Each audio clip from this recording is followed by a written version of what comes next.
저건 김순인의 주운 애 아니냐고. 마을회관 구석에서 누군가 외쳤고 100여 명이 넘는 사람들의 시선이 일제히 무대 위 작은 아이에게 쏠렸습니다. 7살짜리 아이가 들고 있는 붓끝에서 마을 전체가 숨을 죽였고 완성된 그림을 본 순간 터져나온 함성과 눈물 속에서 구석에 웅크린 한 여인만이 고개를 들지 못한 채 떨고 있었습니다. 대체 무슨 일이 벌어진 걸까요? 42의 나이에 시집도 못 간 노처녀라는 손가락질을 받으며 살아온 김순이가 한겨울 눈 속에서 주운 갓난아기를 7년 동안 키워냈고 그 아이가 보여준 것은 누구도 상상하지 못한 기적이었습니다. 지금부터 그 이야기를 들려드리겠습니다. 7년 전 그 겨울은 유난히도 추웠습니다. 새벽 5시면 어김없이 일어나 홀로 밥상을 차리는 김순이의 하루는 언제나 똑같았고 낡은 한옥 부엌에서 혼자 먹는 아침밥은 쓸쓸함 그 자체였습니다. 42의 나이 시집도 못 간 노처녀라는 꼬리표가 붙은 지 벌써 10여 년이 흘렀지만 순이는 그저 묵묵히 농사를 지으며 하루하루를 견뎌낼 뿐이었습니다. 그날도 장날이었고 순이는 평소처럼 남루한 외투를 걸치고 버스를 타고 시장으로 향했습니다. 시장 골목은 사람들로 북적였지만 순이가 지나가면 이상하게도 사람들의 수군거림이 들려왔습니다. 정육점 앞에 섰을 때 사장은 고기를 썰면서 대충 무게를 달았고 현금으로 주면 1,000원만 깎아주겠다는 말에 순이는 고개를 끄덕일 수밖에 없었습니다. 옆에서 고기를 사던 아주머니는 5,000원이나 깎아달라고 했는데 사장은 웃으며 깎아줬고 순이는 그 모습을 보면서도 아무 말하지 못했습니다. 슈퍼에 들렀을 때도 마찬가지였습니다.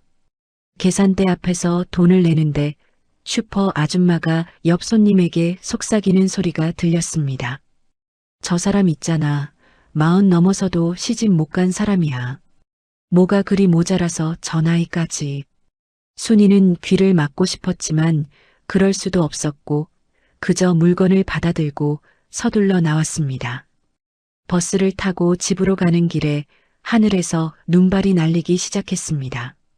처음엔 가볍게 흩날리던 눈이 점점 거세져서 산 입구 정류장에 내렸을 땐 이미 세상이 하얗게 변해 있었습니다. 집까지는 30분을 걸어야 하는 산길이었고 순이는 무거운 장바구니를 들고 눈길을 걷기 시작했습니다.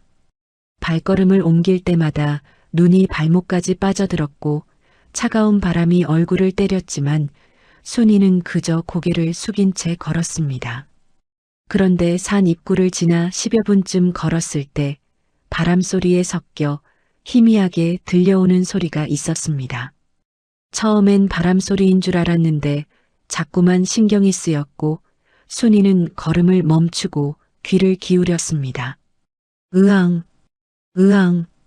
그건 분명 아기 울음소리였습니다. 순이는 심장이 쿵 내려앉는 걸 느꼈고 황급히 주변을 둘러보기 시작했습니다. 정류장 쪽에서 들려오는 것 같아 다시 돌아가 보니 벤치 아래 눈에 반쯤 덮인 낡은 박스 하나가 있었습니다. 순이는 떨리는 손으로 박스를 열었고 그 안에는 얇은 담요에 쌓인 갓난아기가 있었습니다. 아기는 파랗게 질린 얼굴로 힘없이 울고 있었고 작은 손은 차갑게 식어 있었습니다. 순이는 순간 온몸이 얼어붙는 것 같았습니다. 이럴 수가. 말이 제대로 나오지 않았고 머릿속이 하얗게 변했습니다. 어떻게 해야 할지 몰라 한참을 그 자리에 서 있었지만 아기의 울음소리가 점점 약해지는 걸 느낀 순간 순이의 몸이 저절로 움직였습니다. 재빨리 입고 있던 외투를 벗어 아기를 감쌌고 장바구니를 그 자리에 내팽개친 채 아기를 품에 안았습니다. 아기의 체온은 너무나 차가웠고 순이는 자신의 체온으로 아기를 데우려 꼭 껴안았습니다. 괜찮아, 괜찮을 거야. 순이는 중얼거리며 눈길을 띄기 시작했습니다. 30분 걸리는 길을 20분 만에 달려왔고 집에 도착했을 땐 숨이 턱까지 차올라 있었습니다. 방문을 열고 들어가자마자 아기를 아랫목에 눕히고 젖은 담요를 벗기고 마른 이불로 감쌌습니다. 아기는 이제 울지도 못하고 가느다란 숨만 쉬고 있었고 순이는 다급한 마음에 따뜻한 물수건으로 아기의 몸을 닦아주며 체온을 올리려 애썼습니다. 밤새도록 아기 곁을 지켰습니다. 1시간마다 체온을 확인하고 따뜻한 물수건으로 몸을 닦아주고 아기가 혹시라도 숨을 멈출까봐 잠도 자지 못했습니다. 새벽녘이 되어서야 아기의 체온이 조금씩 올라가기 시작했고 파랗던 얼굴에 약간의 혈색이 돌아왔습니다. 아기가 작게나마 손을 움직이는 걸 본 순간 순이는 그제야 안도의 한숨을 쉬었습니다. 살았구나. 다행이다. 그렇게 중얼거리는 순이의 눈에서 눈물이 주르륵 흘러내렸습니다. 왜 우는지도 모를 눈물이었지만 멈출 수가 없었습니다. 해가 뜨자마자 순이는 아기를 안고 보건소로 달려갔습니다. 의사 선생님은 아기를 진찰하더니 고개를 저으며 말했습니다. 조금만 늦었어도 큰일 날 뻔했어요. 저체온증이 심했는데 잘 응급처치하셨네요. 순이는 안도하면서도 불안했습니다. 이 아기를 어떻게 해야 할지 막막했기 때문입니다. 보건소에서 경찰서로 연락이 갔고 순이는 아기를 안고 경찰서를 찾아갔습니다. 경찰관은 상황을 듣더니 복지관에 연락을 취하겠다고 했고 친부모를 찾아보겠다고 약속했습니다. 순이는 며칠 동안만 아기를 맡아 키워도 되냐고 물었고 경찰관은 고개를 끄덕였습니다. 친부모가 나타나거나 보호시설이 정해질 때까지 부탁드려도 될까요? 순이는 대답 대신 아기를 더욱 꼭 껴안았습니다. 일주일이 지나고 한 달이 지나도 친부모는 나타나지 않았습니다. 복지관에서 연락이 왔을 때 순이는 긴장했지만 담당 직원은 의외의 말을 했습니다. 보호시설이 다 차서 당분간 더 맡아주실 수 있을까요? 정부 지원금은 나올 겁니다. 순이는 망설였지만 아기의 얼굴을 보는 순간 거절할 수 없었습니다.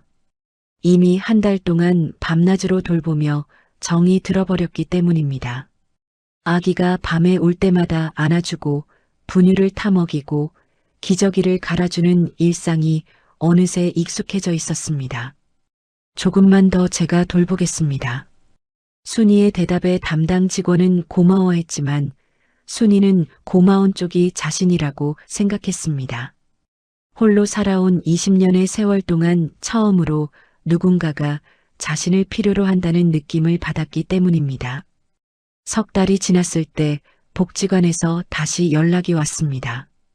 친부모는 끝내 나타나지 않았고 아기를 보호시설로 보내거나 입양을 보내야 한다는 내용이었습니다. 순이는 그날 밤 잠을 이루지 못했습니다. 아기를 안고 밤새 고민했고 새벽녘이 되어서야 결심을 굳혔습니다. 다음 날 아침 순이는 복지관을 찾아가 말했습니다. 제가 키우겠습니다. 입양은 아니더라도 위탁이든 뭐든 제가 이 아이를 키우고 싶습니다. 담당 직원은 놀란 표정으로 물었습니다. 혼자 키우시기 힘들지 않으세요? 경제적으로도 부담이 크실 텐데.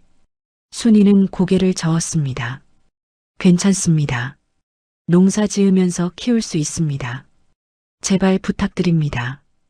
그렇게 간곡하게 부탁하는 순이의 눈빛에서 직원은 무언가를 읽었고 결국 위탁 양육을 허락했습니다. 마을로 돌아온 순이는 아기에게 이름을 지어주었습니다. 지호, 지혜로운 호랑이처럼 씩씩하게 자라라는 의미였습니다. 그날부터 순이의 인생은 완전히 달라졌습니다. 새벽에 일어나면 제일 먼저 지호를 확인하고 분유를 타서 먹이고 농사일을 나갈 때도 지호를 업고 나갔습니다. 밭에서 일할 때는 그늘진 곳에 지호를 눕혀두고 수시로 확인했으며 지호가 울면 손에 흙이 묻은 채로 달려가 안아주었습니다. 힘들었지만 순이는 단 한 번도 후회하지 않았습니다. 지호가 웃을 때마다, 작은 손으로 순이의 손가락을 꼭 잡을 때마다 순이는 이 선택이 옳았다고 확신했습니다. 하지만 마을 사람들의 시선은 차가웠습니다. 경로당 앞을 지날 때마다 할머니들의 수군거림이 들렸습니다. 시집도 못 간 주제에 애는 죽네. 나라에서 나오는 돈 때문에 키우는 거 아니야? 저 나이에 애 키우는 게 말이 되나? 순이는 그런 말들을 들을 때마다 가슴이 아팠지만 내색하지 않았습니다. 그저 묵묵히 지호를 안고 집으로 돌아왔고 지호에게 속삭였습니다. 괜찮아, 우리 지호. 엄마가 잘 키울 거야. 지호는 아직 말을 알아듣지 못했지만 순이의 품에서 편안하게 잠들었고 그 모습을 보는 것만으로도 순이는 힘을 얻었습니다. 그렇게 7년이라는 시간이 흘러가기 시작했습니다. 지호가 돌을 맞이하던 날 순이는 조촐하게 떡을 만들어 마을 사람들에게 돌렸습니다. 받아가는 사람들의 표정은 여전히 차가웠지만 순이는 개의치 않았고 집으로 돌아와 지호와 단둘이 촛불을 켰습니다. 지호는 아직 걷지도 못했지만 순이의 얼굴을 보며 까르르 웃었고 그 웃음소리가 순이에게는 세상 어떤 노래보다 아름답게 들렸습니다. 지호야, 건강하게만 자라다오. 그것만으로도 엄마는 충분해. 순이는 지호의 작은 손을 잡고 속삭였지만 사실 마음 한편에는 불안함이 자리 잡고 있었습니다. 과연 자신이 이 아이를 제대로 키울 수 있을까, 혼자서 감당할 수 있을까 하는 두려움이 밤마다 찾아왔기 때문입니다. 그 불안함은 현실이 되어 나타났습니다. 지호는 다른 아이들보다 자주 아팠고 밤마다 이유 없이 울어댔습니다. 순이는 잠을 제대로 자지 못한 채 낮에는 농사일을 하고 밤에는 지호를 돌봤습니다. 며칠째 잠을 설치던 어느 날 밤 지호가 고열에 시달리기 시작했습니다. 체온계를 보니 39도가 넘었고 순이는 패닉 상태에 빠졌습니다. 한밤중이었지만 지호를 업고 산길을 내려갔고 마을 보건소까지 달려갔지만 문은 굳게 닫혀 있었습니다. 할 수 없이 다시 집으로 돌아와 찬물 수건으로 지호의 열을 식혀주며 밤을 새웠고 다행히 새벽녘에 열이 조금씩 떨어지기 시작했습니다. 순이는 그제야 안도했지만 몸과 마음이 모두 지쳐버렸고 지호를 안은 채로 그대로 잠들어 버렸습니다. 경제적인 부담도 만만치 않았습니다. 정부에서 나오는 지원금으로는 분유값과 기저귀 값을 감당하기에도 빠듯했고 지호가 조금씩 자라면서 옷도 계속 사줘야 했습니다. 순이는 농사지은 채소를 더 많이 팔려고 애썼지만 중간 상인들은 턱없이 낮은 값을 불렀고 순이는 어쩔 수 없이 그 값에 팔 수밖에 없었습니다. 장에 나가는 날이면 지호를 업고 가야 했는데 무거운 짐을 들고 아이까지 업으니 허리가 끊어질 것 같았습니다. 그러던 어느 날 순이가 채소를 팔고 있을 때 옆 가게 아주머니가 비웃듯 말했습니다. 애 없고 장사하는 꼴 좀 봐. 혼자도 힘들 텐데 주제 파악을 해야지. 순이는 아무 대꾸도 하지 않았지만 그날 집으로 돌아오는 길에 눈물이 멈추지 않았습니다. 마을 사람들의 시선은 시간이 지날수록 더 차갑게 변했습니다. 경로당 앞을 지날 때마다 박씨 할매를 비롯한 할머니들이 노골적으로 수군거렸습니다. 저 나이에 애 키우는 게 말이 되나? 애만 불쌍하지. 친엄마도 아니면서 무슨 정이 있다고. 나라에서 돈 나오니까 키우는 거지 뭐. 몇 년 키우다 보내버릴 거면서 괜히 애만 정들게 하네. 순이는 그런 말들을 들을 때마다 가슴이 찢어지는 것 같았지만 참을 수밖에 없었습니다. 항변하려 해도 입이 떨어지지 않았고 설령 말한들 그들이 이해해줄 리 없다는 걸 알았기 때문입니다. 그저 지호를 더 꼭 안아주는 것만이 순이가 할 수 있는 전부였습니다. 지호가 두 돌을 넘기고 세 돌을 맞이할 무렵 순이의 몸은 눈에 띄게 야위어 갔습니다. 밤낮으로 일하고 아이를 돌보느라 제대로 먹지도 자지도 못했기 때문입니다. 거울을 보면 늙은 자신의 얼굴이 비쳤고 40을 갓 넘긴 나이임에도 50대처럼 보였습니다. 손은 거칠어졌고 허리는 구부정해졌으며 머리카락에는 흰머리가 섞이기 시작했습니다. 하지만 순이는 거울을 보며 한숨만 쉬었을 뿐 포기하지 않았습니다. 지호가 건강하게 자라는 모습을 보는 것만으로도 충분했고 지호가 엄마라고 부를 때마다 모든 고생이 보상받는 기분이었기 때문입니다. 그러던 어느 날 마을 슈퍼에서 장을 보고 있을 때였습니다. 순이가 계산을 하려고 줄을 서 있는데 뒤에서 두 아주머니가 대화를 나누는 소리가 들렸습니다. 저 사람 있잖아, 김순이. 애 키운 지 벌써 몇 년째야? 글쎄, 3년쯤 됐나? 근데 그 애가 진짜 불쌍해. 친엄마도 아닌 사람한테 키워지는 게. 맞아, 나중에 크면 어떻게 되려나. 엄마 찾겠다고 나갈 거 아냐? 순이는 그 말을 듣는 순간 심장이 철렁 내려앉았습니다. 사실 순이도 가끔 그런 두려움을 느꼈기 때문입니다. 지호가 자라서 진실을 알게 되면 자신을 떠나가는 건 아닐까 하는 불안감이 늘 마음 한편에 자리 잡고 있었습니다. 집으로 돌아온 순이는 잠든 지호를 바라보며 한참을 울었습니다. 조용히 소리내지 않고 울었지만 눈물은 멈추지 않았습니다. 지호야, 엄마가 미안해. 너한테 더 좋은 환경을 만들어주지 못해서.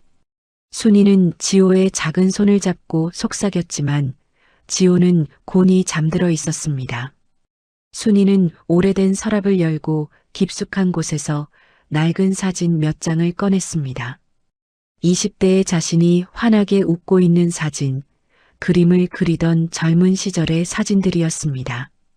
순이는 그 사진들을 한참 바라보다가 다시 서랍 깊숙이 넣어버렸습니다. 다 소용없어. 이제는 다 지나간 일이야. 그렇게 중얼거리며 순이는 다시 지호 곁으로 돌아왔고 아이의 체온을 느끼며 조금씩 마음을 추스렸습니다. 지호는 그런 순이의 마음을 아는지 모르는지 하루가 다르게 자라났습니다. 세 돌이 지나자 말도 제법 하기 시작했고 걸음마도 능숙해졌습니다. 순이가 농사일을 할 때면 지호는 옆에서 따라다니며 이것저것 물어봤고 순이는 그 질문들에 하나하나 답해주며 시간을 보냈습니다.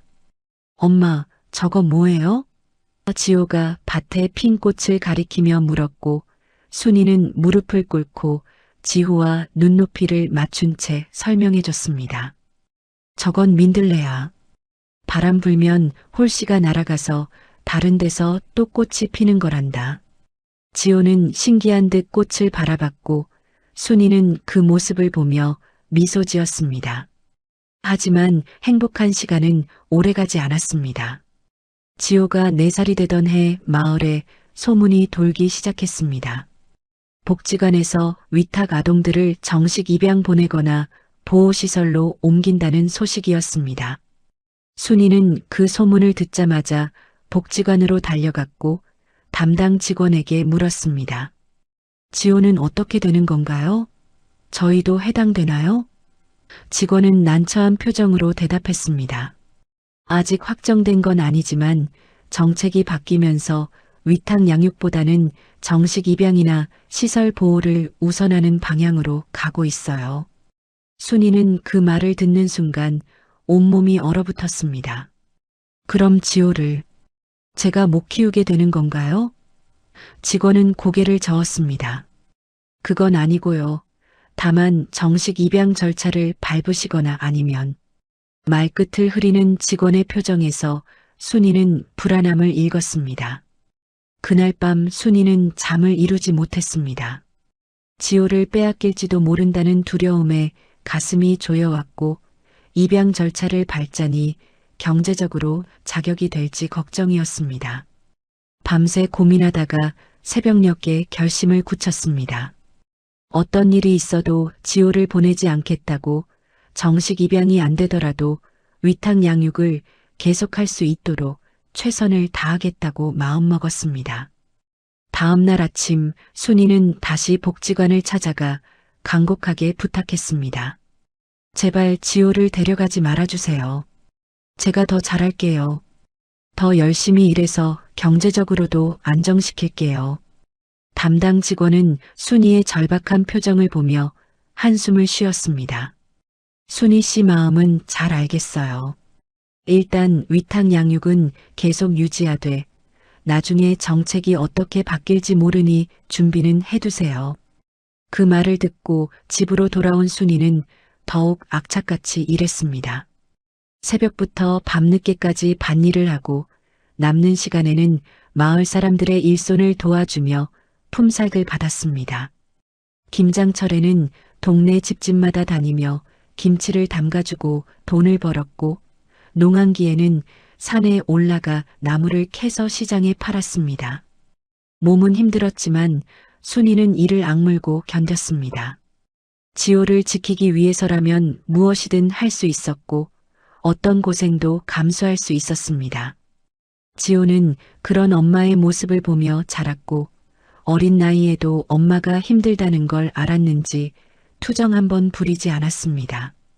어느 날 저녁 순이가 밭일을 마치고 지친 몸으로 집에 돌아왔을 때 지호가 문 앞에서 기다리고 있었습니다.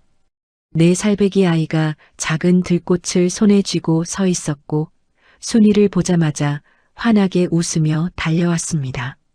엄마, 이거 예뻐서 가져왔어요. 지호가 건넨 들꽃은 시들시들했지만 순이에게는 세상에서 가장 아름다운 꽃으로 보였습니다. 순이는 지호를 꼭 안아주며 눈물을 참았습니다. 고마워, 우리 지호. 엄마가 세상에서 제일 좋아하는 꽃이야. 그날 밤 순이는 그 들꽃을 물컵에 꽂아 탁자 위에 올려두었고 시든 꽃잎이 떨어질 때까지 버리지 못했습니다. 시간이 흘러 지호가 5살이 되었을 때 마을에서 작은 사건이 일어났습니다. 경로당에서 잔치가 열렸고 마을 사람들이 모두 모였습니다. 순이도 지호를 데리고 참석했지만 여전히 구석자리에 앉아 있었습니다. 잔치가 무르익어갈 무렵 박씨 할매가 술에 취해 큰 소리로 말했습니다. 김순이, 너 아직도 그 애 키우냐?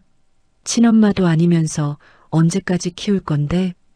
주변 사람들이 웃었고 순이는 고개를 숙였습니다. 그런데 그때 지호가 벌떡 일어나 박씨 할매 앞으로 걸어갔습니다. 할머니, 우리 엄마 욕하지 마세요. 5살 아이의 목소리치고는 또렷했고 장내가 순간 조용해졌습니다. 박씨 할매는 당황한 표정으로 지호를 바라봤고 다른 사람들도 술렁거렸습니다. 순이는 황급히 일어나 지호를 안아들고 밖으로 나왔습니다. 집으로 돌아오는 길, 순이는 지호를 꼭 안고 걸었습니다. 지호는 순이의 품에서 조용히 있었고 순이는 아무 말도 하지 못했습니다. 집에 도착해서 지호를 눕히고 나서야 순이는 입을 열었습니다. 지호야, 엄마 때문에 미안해.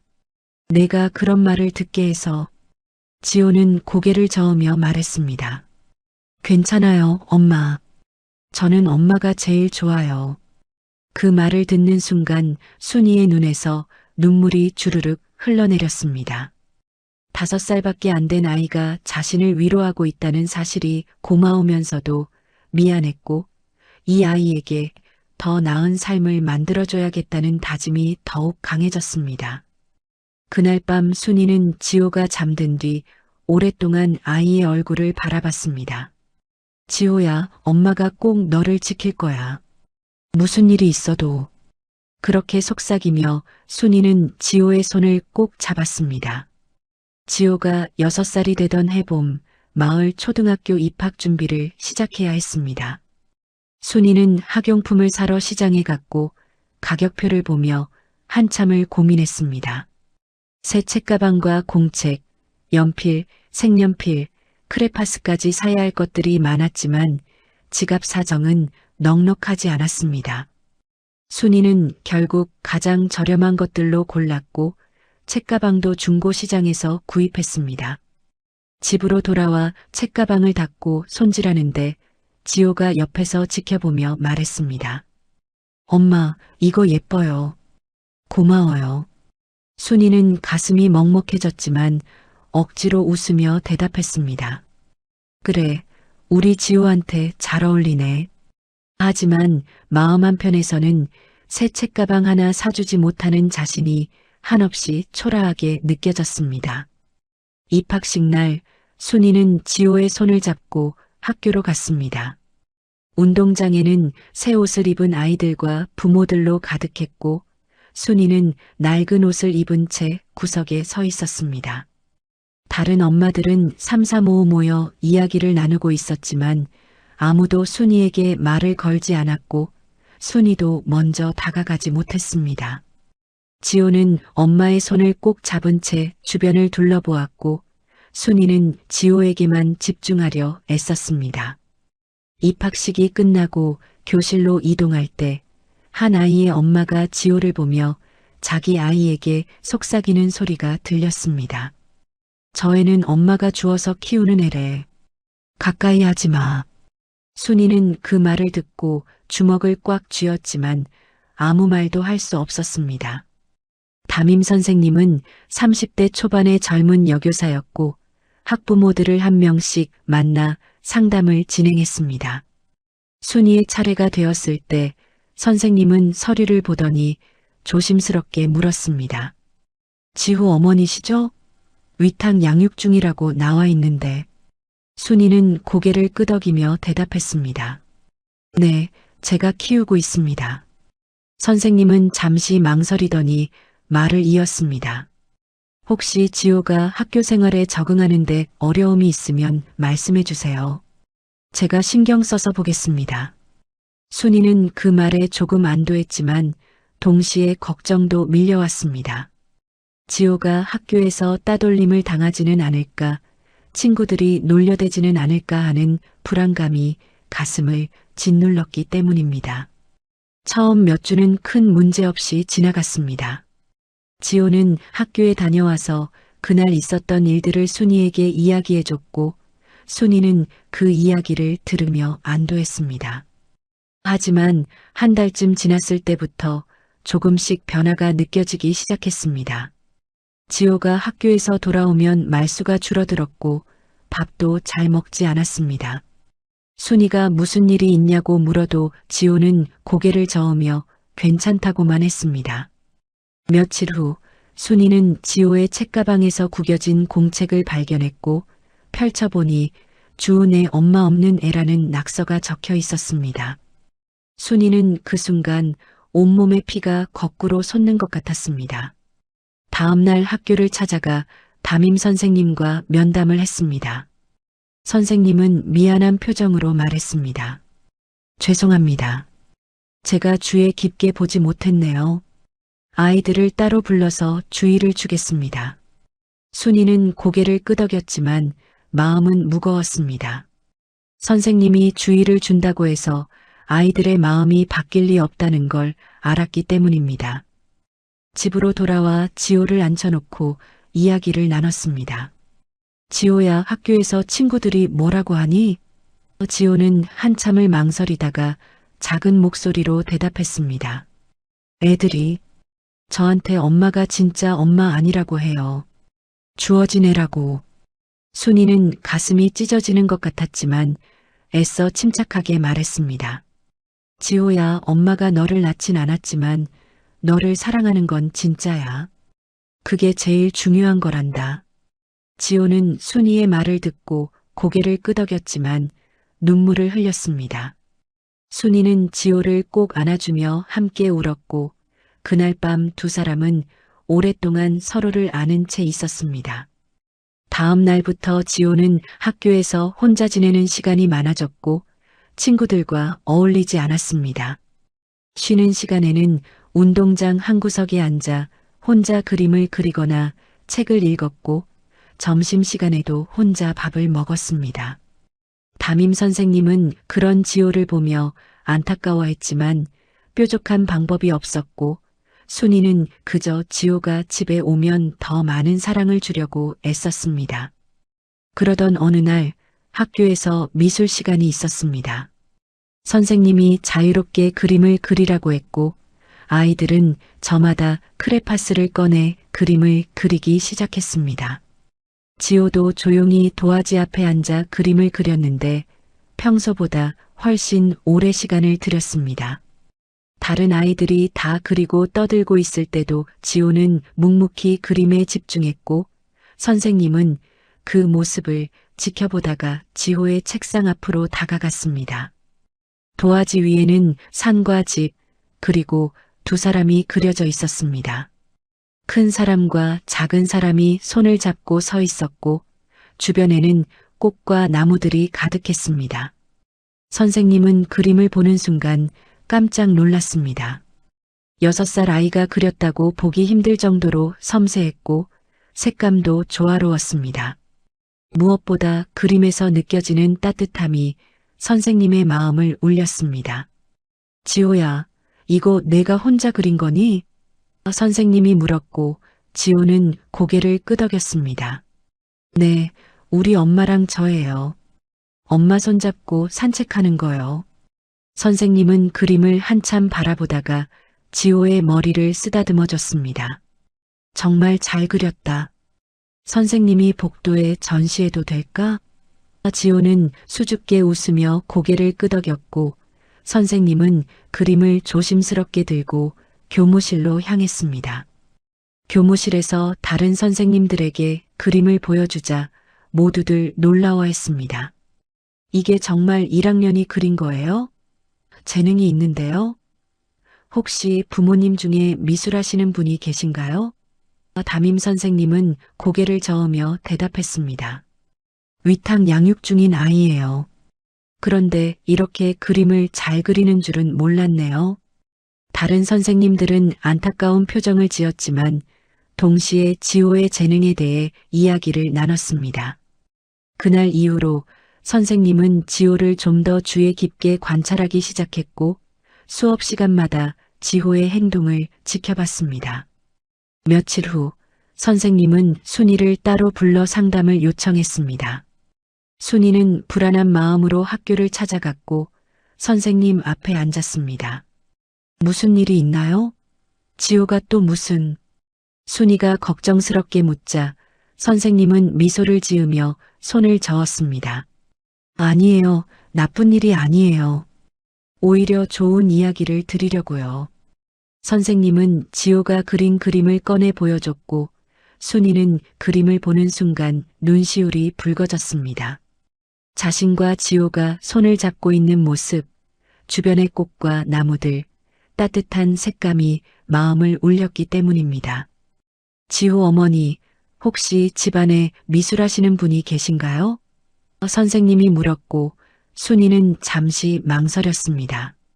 자신의 과거를 말해야 할지 고민되었지만 결국 고개를 저었습니다. 아니요, 특별히 그런 사람은 없어요. 선생님은 의아한 표정을 지었지만 더 이상 묻지 않았습니다. 그렇다면 지호가 타고난 재능이 있는 것 같아요. 그림을 정말 잘 그리거든요. 6살 아이 수준을 훨씬 넘어섰어요. 순이는 그 말을 듣고 가슴이 뭉클해졌습니다. 지호가 재능이 있다니 그동안 전혀 몰랐던 사실이었습니다. 집으로 돌아오는 길, 순이는 지호의 손을 잡고 천천히 걸었습니다. 지호야, 선생님이 너 그림 잘 그린다고 하시더라. 지호는 수줍게 웃으며 대답했습니다. 그냥 재미있어서 그린 거예요. 순이는 지호를 보며 생각했습니다. 혹시 이 아이가 자신처럼 미술에 재능이 있는 건 아닐까 하지만 자신처럼 그 재능을 펼치지 못하고 살게 되는 건 아닐까 하는 걱정이 밀려왔습니다. 집에 도착해서 순이는 오래된 서랍을 열었고 깊숙이 숨겨둔 낡은 물감과 붓을 꺼냈습니다. 20년 만에 꺼내는 도구들이었고 먼지가 쌓여 있었지만 아직 쓸만했습니다. 지호야, 이거 써봐. 엄마가 예전에 쓰던 거야. 순이가 물감과 붓을 내밀자 지호의 눈이 반짝였습니다. 와, 진짜요? 저 이거 써도 돼요? 순이는 고개를 끄덕이며 웃었습니다. 그럼 마음껏 그려봐. 지호는 신이 나서 도화지를 펼치고 물감을 짜기 시작했고 순이는 그 모습을 지켜보며 마음이 복잡해졌습니다. 자신이 이루지 못한 꿈을 이 아이가 이룰 수 있을까? 아니면 자신처럼 현실의 벽에 부딪혀 포기하게 될까 하는 생각들이 머릿속을 맴돌았습니다. 그날 밤 지호가 잠든 후 순이는 아이가 그린 그림들을 펼쳐놓고 한참을 바라봤습니다. 서툴지만 진심이 담긴 그림들이었고 색감 선택이나 구도를 보면 분명 재능이 느껴졌습니다. 순이는 자신의 젊은 시절을 떠올렸습니다. 미대를 수석으로 졸업하고 국전에서 상을 받았던 시절, 앞날이 창창했던 그때가 아련하게 느껴졌습니다. 하지만 아버지의 갑작스러운 죽음과 빚더미, 그리고 고향으로 돌아와 모든 걸 포기해야 했던 현실이 순이를 짓눌렀고 결국 그림을 놓아버린 지 20년이 지났습니다. 지호만큼은 나처럼 살지 않았으면. 순이는 조용히 중얼거리며 지호의 그림을 소중하게 정리했습니다. 다음 날부터 순이는 지호에게 조금씩 그림 그리는 법을 가르쳐주기 시작했습니다. 물론 전문적인 교육은 아니었지만 색감을 조화롭게 쓰는 법, 구도를 잡는 법 같은 기본적인 것들을 알려줬습니다. 지호는 스펀지처럼 흡수했고 가르쳐주는 것보다 더 빨리 배웠습니다. 순이는 그런 지호를 보며 놀라움과 동시에 두려움을 느꼈습니다. 이 아이의 재능을 어떻게 키워줘야 할지, 자신이 과연 제대로 가르칠 수 있을지 확신이 서지 않았기 때문입니다. 하지만 한 가지는 확실했습니다. 지호만큼은 자신처럼 재능을 묻어버리게 하지 않겠다는 다짐, 그것만큼은 분명했습니다. 지호가 7살이 되던 해 학교에서 큰 행사가 하나 열렸습니다. 전교생이 참여하는 그림 그리기 대회였고 1등에게는 상금과 상장이 주어진다는 소식이었습니다. 담임 선생님은 지호에게 꼭 참가해 보라고 권유했고 순이도 지호를 격려했습니다. 지호야, 한번 해보자. 엄마가 옆에서 응원할게.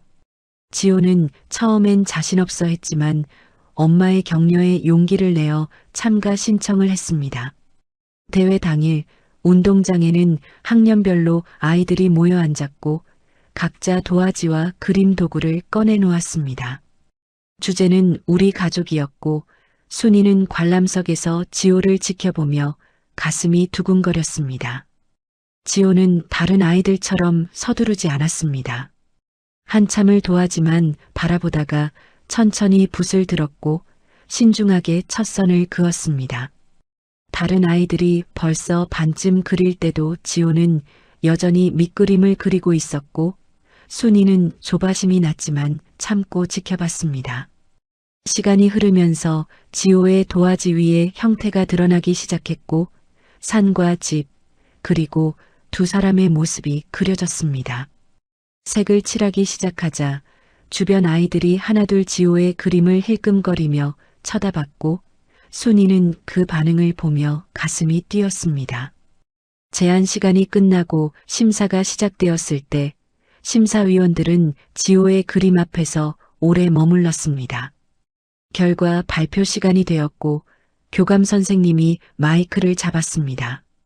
1학년 부문 1등은 1학년 3반 김지호 학생입니다. 순이는 그 말을 듣는 순간 눈물이 핑 돌았습니다. 지호는 어리둥절한 표정으로 단상에 올라갔고 상장과 상금 봉투를 받았습니다. 박수 소리가 울려 퍼졌지만 그 사이사이로 수군거리는 소리도 들렸습니다. 저 애가 주은 애 맞지? 엄마가 어떻게 가르쳤길래 저렇게 잘 그리지? 혹시 엄마가 대신 그린 거 아냐? 순이는 그런 말들을 들으며 가슴이 답답해졌지만 지호만 바라보며 박수를 쳤습니다. 지호는 단상에서 내려와 순이에게 달려왔고 상장을 보여주며 환하게 웃었습니다. 엄마, 제가 1등 했어요. 집으로 돌아오는 길에 지호는 상장을 소중히 안고 걸었고 순이는 그런 아이의 모습을 보며 행복했습니다. 하지만 그 행복은 오래가지 못했습니다. 다음 날 학교에서 돌아온 지호의 표정이 어두웠기 때문입니다. 무슨 일 있니? 순이가 물었지만 지호는 고개를 저으며 방으로 들어갔습니다. 순이는 불안한 마음에 지호의 책가방을 확인했고 구겨진 상장을 발견했습니다. 평평하게 펴보니 부정행위 엄마가 대신 그렸다는 낙서가 적혀 있었고 순이는 그 순간 분노가 치밀어 올랐습니다. 하지만 화를 내봤자 소용없다는 걸 알았기에 조용히 상장을 펴서 액자에 넣었습니다. 그날 밤 지호는 밥도 제대로 먹지 않았고 일찍 잠자리에 들었습니다. 순이는 잠든 지호의 옆에 앉아 한참을 아이의 얼굴을 바라봤습니다. 미안해, 지호야.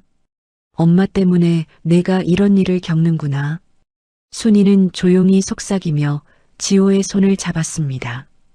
다음 날 아침 순이는 학교를 찾아가 담임 선생님과 면담을 요청했습니다.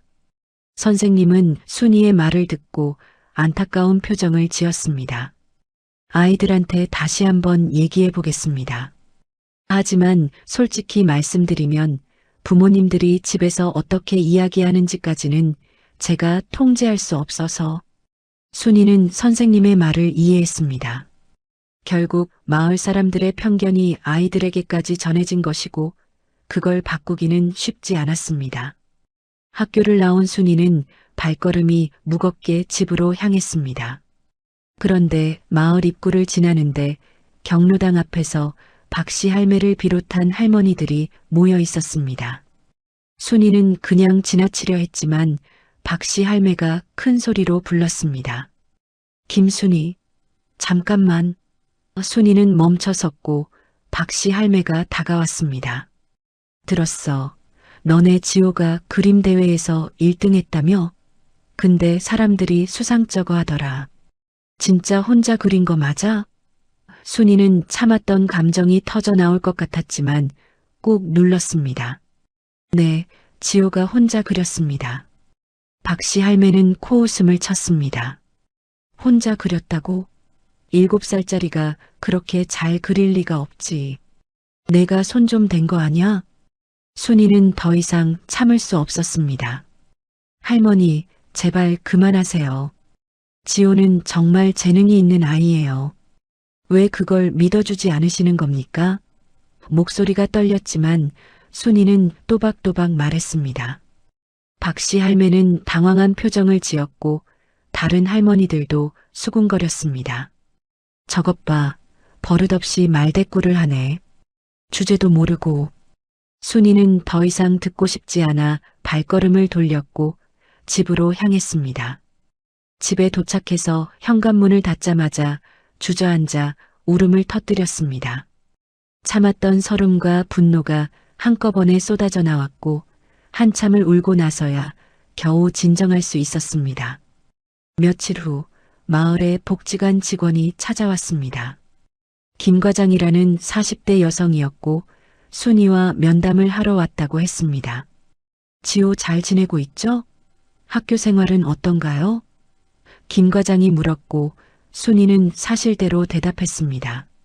잘 지내고 있습니다. 학교에서 그림 대회도 나가서 1등 했어요. 김 과장은 놀란 표정을 지었습니다.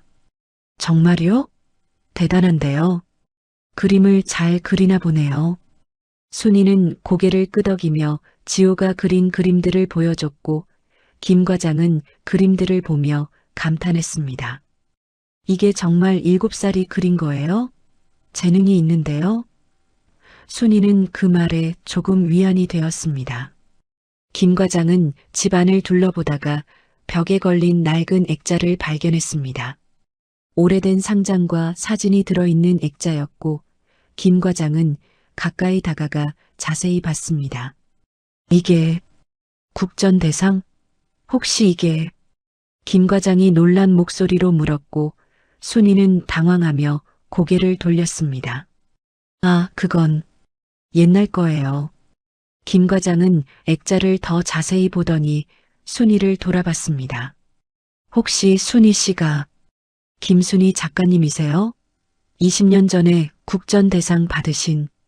순이는 더 이상 숨길 수 없다는 걸 알았고 천천히 고개를 끄덕였습니다. 네. 하지만 이제는 다 옛날이에요. 오래전에 그림 그만뒀습니다. 김 과장은 믿을 수 없다는 표정으로 순이를 바라봤습니다. 아니, 그런 분이 왜 여기서 이렇게 말을 잇지 못하는 김 과장을 보며 순이는 씁쓸하게 웃었습니다. 사정이 있었어요. 아버지가 돌아가시고 빚을 갚느라 모든 걸 포기해야 했죠. 그렇게 20년이 흘렀고 이제는 그냥 평범하게 살고 있습니다. 김 과장은 한참을 아무 말도 하지 못했습니다. 20년 전 미술계를 떠들썩하게 했던 천재 화가가 산골 마을에서 위탁 아이를 키우며 살고 있다는 사실이 믿기지 않았기 때문입니다. 그럼 지호의 재능은? 김 과장이 조심스럽게 물었고 순이는 고개를 끄덕였습니다. 네, 제가 조금씩 가르치고 있어요. 하지만 전문적인 교육은 못 시키고 있죠. 김 과장은 잠시 생각하더니 말했습니다. 순이 씨, 제가 좀 도와드릴 수 있을 것 같아요. 지호한테 제대로 된 미술 교육을 받을 수 있는 기회를 만들어 보겠습니다. 순이는 그 말에 눈이 커졌습니다. 정말요? 하지만 저희는 형편이. 김 과장은 손을 저으며 말했습니다. 걱정 마세요. 복지관에서 지원할 수 있는 프로그램들이 있어요. 그리고 순이 씨도 다시 그림을 그려보시는 게 어떨까요? 재능을 묻어두기엔 너무 아까우세요. 순이는 고개를 저었습니다. 저는 이제 늦었어요. 그냥 지호가 잘 자라는 것만 봐도 충분합니다. 김 과장은 순이의 눈을 바라보며 말했습니다. 순이 씨가 행복해야 지호도 행복할 거예요. 생각해 보세요. 김 과장이 돌아간 후 순이는 오랫동안 생각에 잠겼습니다. 과연 자신이 다시 그림을 그릴 수 있을까? 20년이라는 세월 동안 놓아버린 붓을 다시 잡을 수 있을까 하는 의문이 들었습니다. 하지만 한편으로는 가슴속 깊이 묻어둔 열정이 다시 꿈틀거리는 것도 느꼈습니다. 그날 밤 지호가 잠든 후 순이는 오래된 캔버스 하나를 꺼냈습니다. 먼지가 수북이 쌓인 캔버스를 닦아내고 앞에 앉았습니다. 붓을 들었지만 쉽게 그을 수가 없었고 한참을 망설이다가 첫 선을 그었습니다. 손이 떨렸지만 선은 의외로 부드럽게 이어졌고 순이는 조금씩 그림에 몰입하기 시작했습니다. 새벽녘까지 그림을 그렸고 완성된 그림을 보니 눈물이 났습니다. 서툴렀지만 20년 만에 다시 그린 그림이었고 그림 속에는 지호가 있었습니다.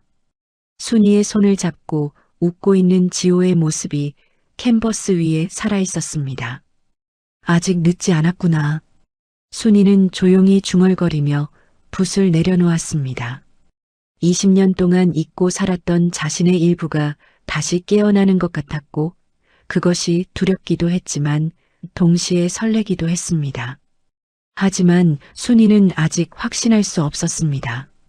과연 자신이 다시 화가로 살아갈 수 있을지 아니면 그저 잠깐의 착각일 뿐인지 알 수 없었습니다. 다음 날 아침 지호가 일어나서 순이가 그린 그림을 발견했습니다. 엄마, 이거 엄마가 그린 거예요?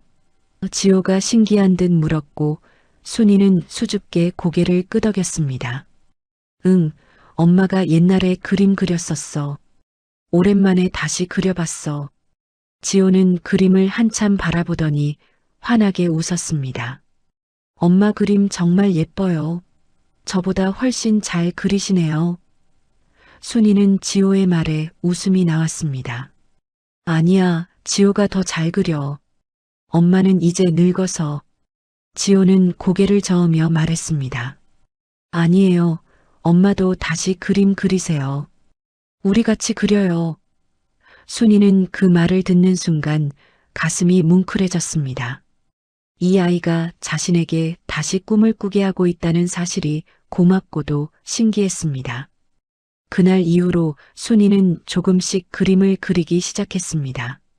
낮에는 농사일을 하고 밤에는 지호와 함께 그림을 그렸습니다. 지호는 자신의 그림을 그리고 순이는 옆에서 자신의 그림을 그렸습니다. 두 사람은 말없이 그림에 집중했고 그 시간만큼은 세상의 모든 편견과 차별을 잊을 수 있었습니다. 순이는 점점 감각을 되찾아갔고 20년 전의 실력이 조금씩 돌아오는 것을 느꼈습니다. 하지만 여전히 불안했습니다. 이 행복이 오래갈 수 있을까? 아니면 또다시 모든 것을 빼앗길까 하는 두려움이 마음 한편에 자리 잡고 있었기 때문입니다. 그로부터 몇 달이 흘렀고 마을회관에서 작은 행사가 열린다는 소식이 전해졌습니다. 마을 창립 기념일을 맞아 주민들이 모두 모이는 자리였고 어린이들을 위한 장기자랑, 시간도 마련되어 있었습니다. 담임 선생님은 지호에게 참가해보라고 권유했지만 순이는 망설였습니다. 지난번 그림 대회 이후로 마을 사람들의 시선이 더 차갑게 느껴졌기 때문입니다. 하지만 지호는 나가보고 싶다고 했고 순이는 아이의 바람을 꺾을 수 없었습니다. 그래, 우리 지호하고 싶은 거 해보자. 엄마가 옆에 있을게. 순이는 지호의 손을 잡으며 말했습니다. 행사 당일 마을회관에는 100여 명이 넘는 사람들이 모였습니다. 경로당 할머니들도 앞자리에 앉았고 박씨 할매는 여전히 순이를 흘깃거리며 수군거렸습니다. 순이는 지호와 함께 구석자리에 앉아 다른 아이들의 공연을 지켜봤습니다. 노래를 부르는 아이, 춤을 추는 아이, 태권도 시범을 보이는 아이들이 차례로 무대에 올라 박수를 받았습니다. 순이는 지호를 보며 물었습니다. 긴장되니? 지호는 고개를 끄덕였지만 눈빛만큼은 단호했습니다. 괜찮아요, 엄마. 저 열심히 준비했어요. 순이는 지호의 손을 꼭 잡아주며 격려했습니다. 드디어 지호의 차례가 되었고 사회자가 이름을 호명했습니다. 다음은 1학년 김지호 학생의 그림 그리기입니다. 순이는 지호의 등을 가볍게 두드려주며 무대로 보냈고 지호는 떨리는 발걸음으로 무대 위로 올라갔습니다. 무대 한쪽에는 큰 이젤과 도화지가 준비되어 있었고 지호는 그 앞에 섰습니다. 장내가 조용해졌고 사람들은 호기심 어린 눈으로 지호를 바라봤습니다. 저건 김순이네 주은애잖아. 그림 좀 그린다더니 한번 보자. 수군거리는 소리가 들렸지만 지호는 개의치 않고 붓을 들었습니다. 지호가 그림을 그리기 시작했습니다. 처음엔 관심 없다는 듯 떠들던 사람들이 점점 조용해졌고 지호의 손놀림에 시선이 모아지기 시작했습니다. 큰 붓으로 배경을 칠하고 작은 붓으로 디테일을 살리고 색을 섞어 농담을 조절하는 모습이 7살 아이의 솜씨라고 보기 힘들 정도였습니다. 순이는 객석에서 지호를 지켜보며 가슴이 뭉클해졌습니다. 지호가 그리는 그림은 마을 전체의 풍경이었습니다. 산과 집들, 마을회관, 그리고 그 안에 살고 있는 사람들의 모습이 하나하나 그려지기 시작했습니다. 10여 분이 지나자 그림의 윤곽이 드러났고 사람들은 숨을 죽이고 지켜봤습니다. 완성된 그림은 단순한 풍경화가 아니었습니다. 각 사람의 표정과 감정까지 담겨 있었고 마을의 온기와 동시에 어떤 쓸쓸함도 느껴졌습니다. 특히 그림 한쪽 구석에 작게 그려진 두 사람, 큰 사람과 작은 사람이 손을 잡고 서 있는 모습은 보는 이의 가슴을 울렸습니다. 지호가 붓을 내려놓자 잠시 정적이 흘렀고 곧이어 폭발하듯 박수 소리가 터져 나왔습니다.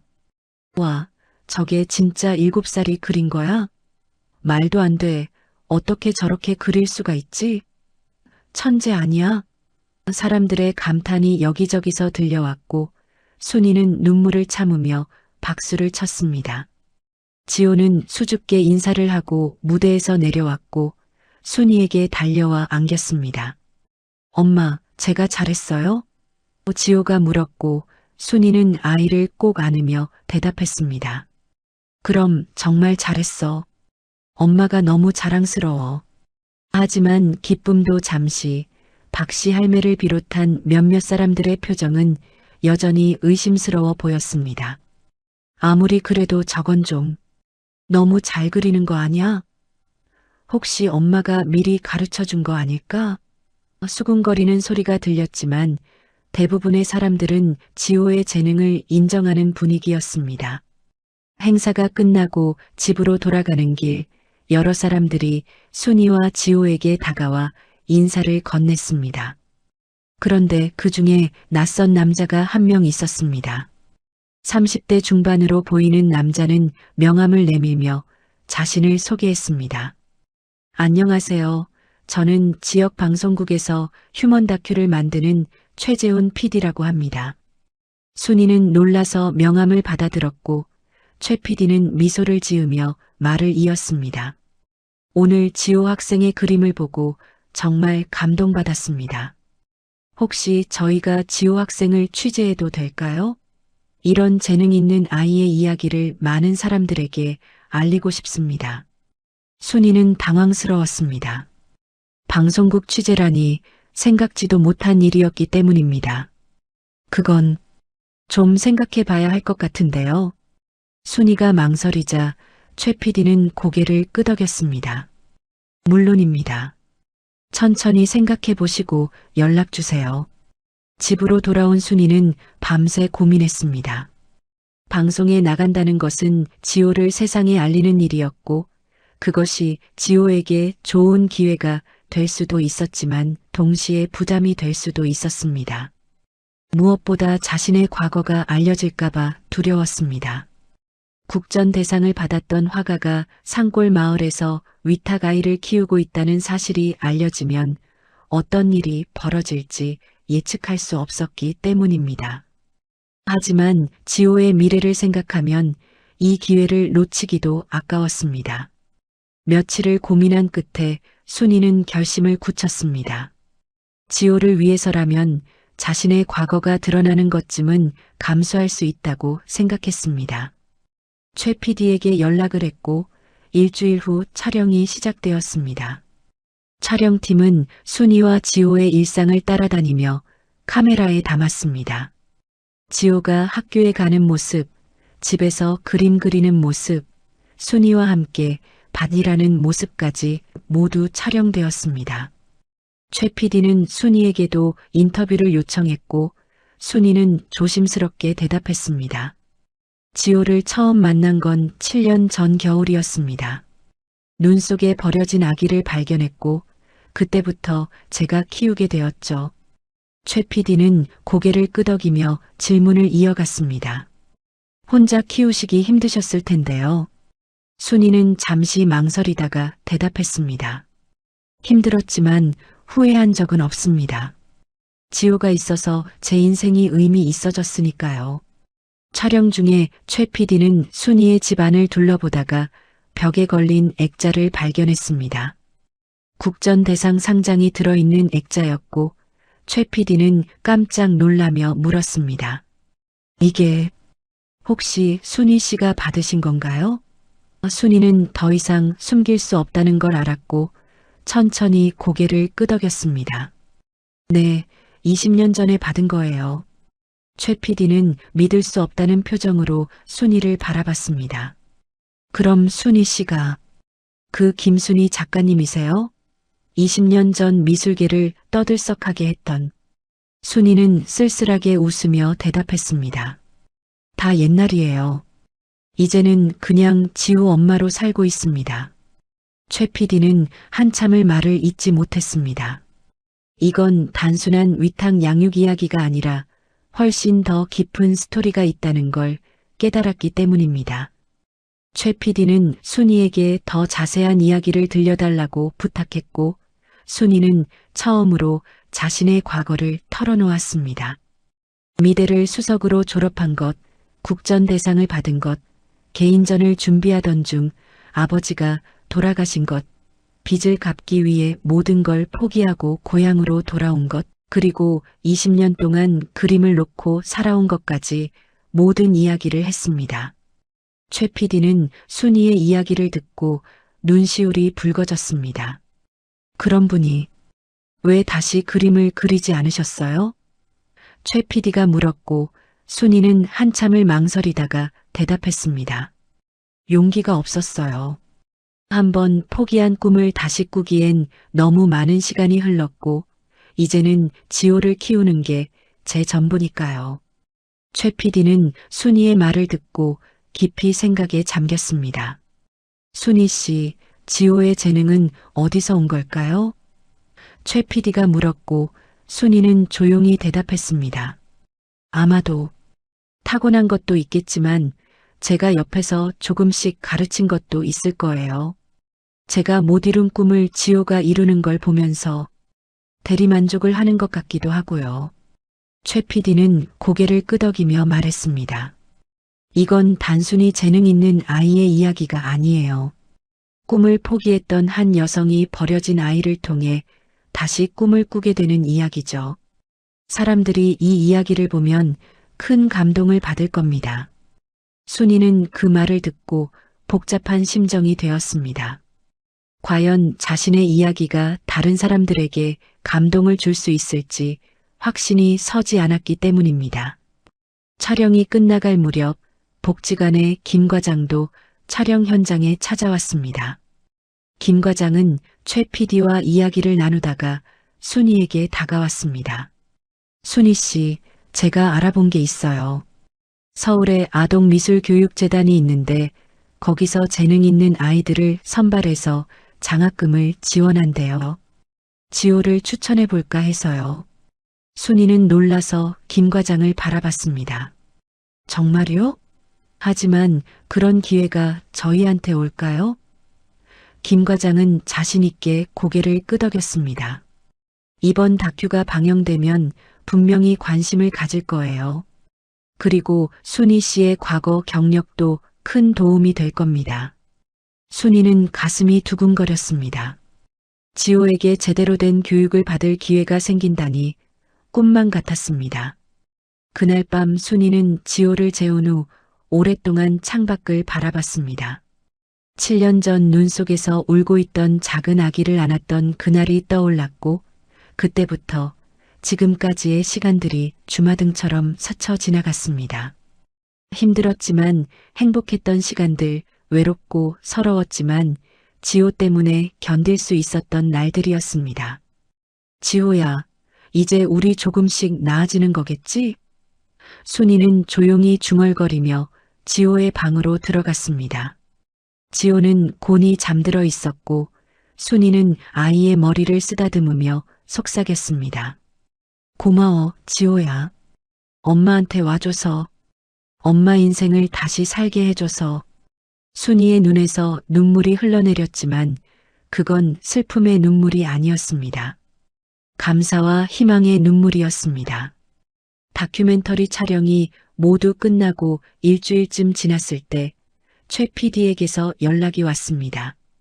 편집이 끝났으니 방영 전에 한번 보여드리고 싶다는 내용이었고 순이는 지호와 함께 방송국을 찾아갔습니다. 편집실에서 완성된 영상을 보는데 순이는 눈물을 참을 수가 없었습니다.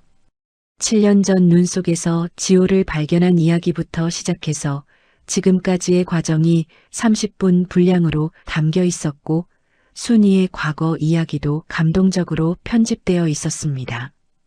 특히 지호가 그림 그리는 장면과 순이가 조용히 눈물 흘리는 장면이 교차되면서 보는 이의 가슴을 울렸습니다. 이렇게 만들어주셔서 감사합니다. 순이가 인사하자 최 PD는 고개를 저었습니다. 제가 감사하죠. 좋은 이야기를 담을 수 있게 해주셔서요.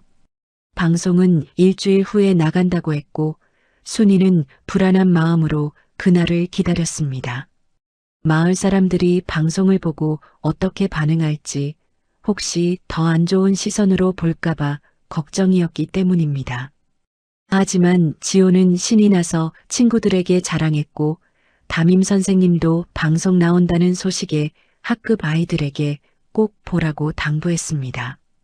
드디어 방송 당일이 되었고 순이는 지호와 함께 텔레비전 앞에 앉았습니다.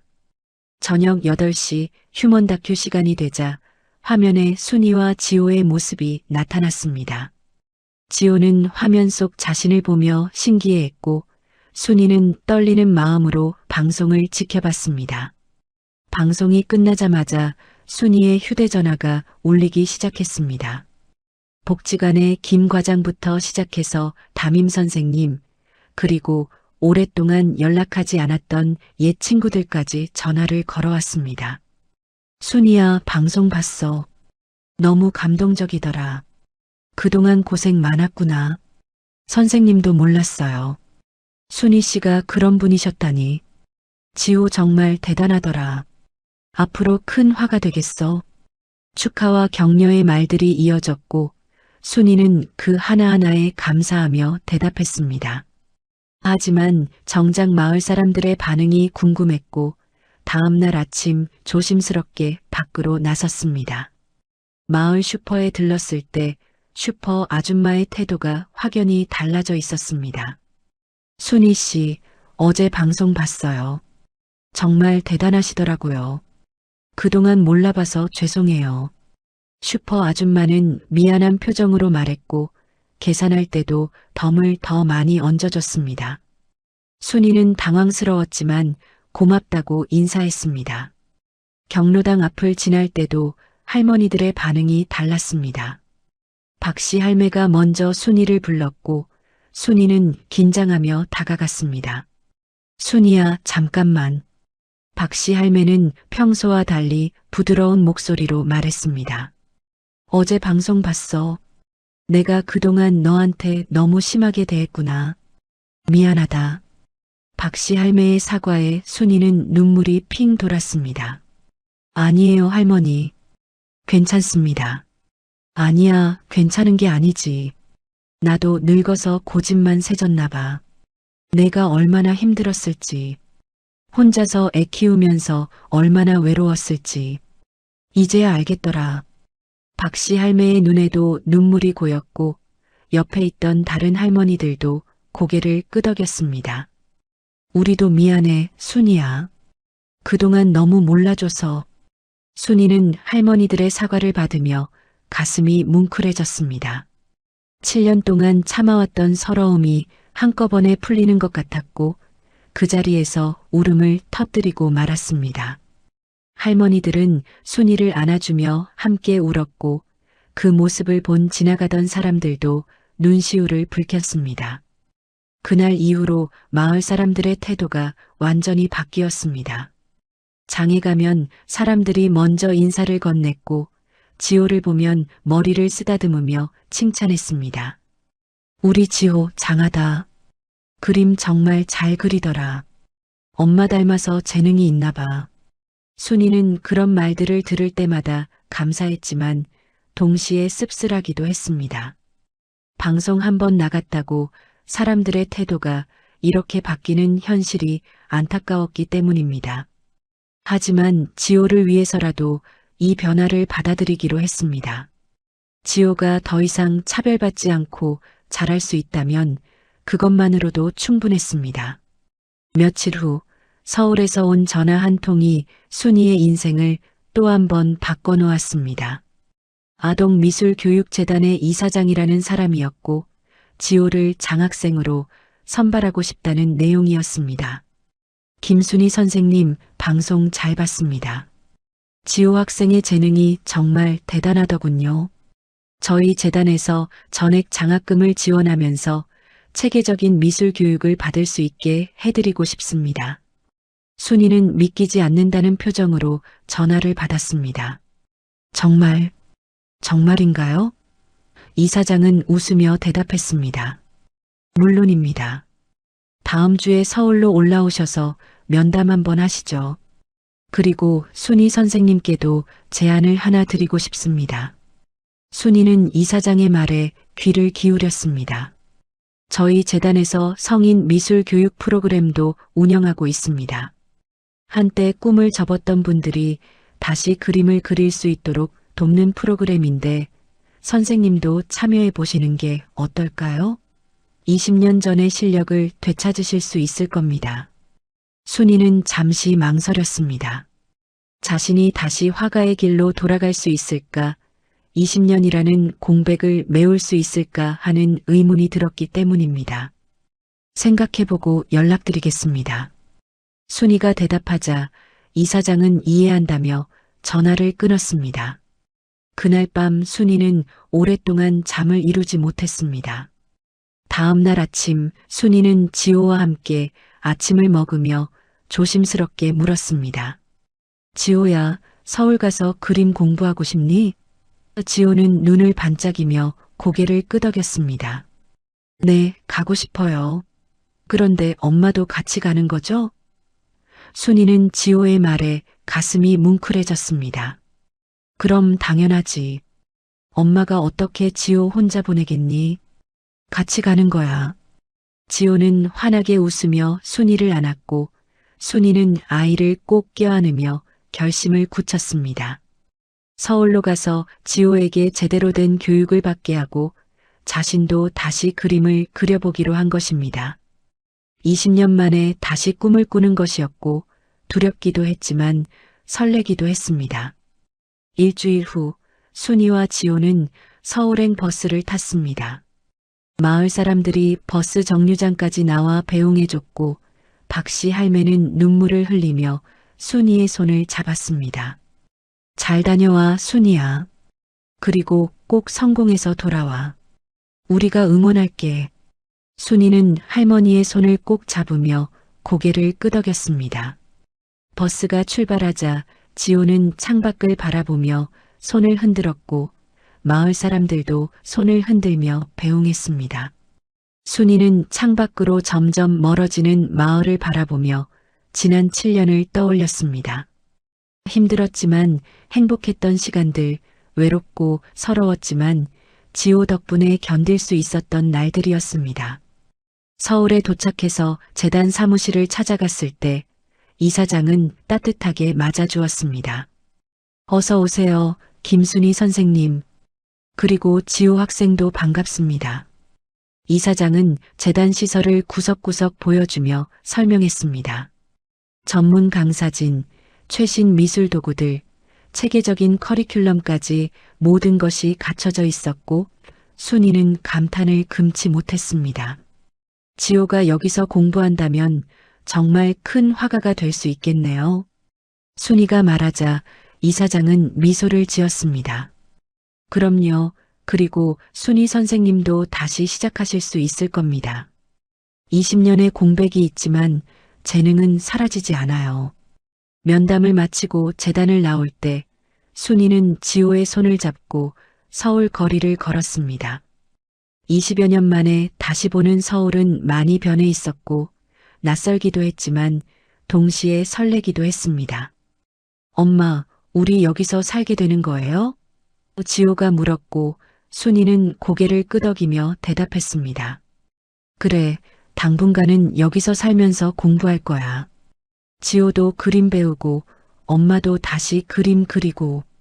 지호는 신이 나서 깡충깡충 뛰었고 순이는 그런 아이를 보며 웃었습니다. 하지만 마음 한편에는 여전히 불안함이 자리 잡고 있었습니다. 과연 잘할 수 있을까? 지호를 제대로 키워낼 수 있을까 하는 걱정이 떠나지 않았기 때문입니다. 그날 밤 임시로 머물게 된 작은 고시원 방에서 순이는 지호를 재운 후 창밖을 바라봤습니다. 서울의 밤은 환했고 수많은 불빛들이 반짝이고 있었습니다. 순이는 20년 전 이곳에서 꿈을 꾸던 자신을 떠올렸습니다.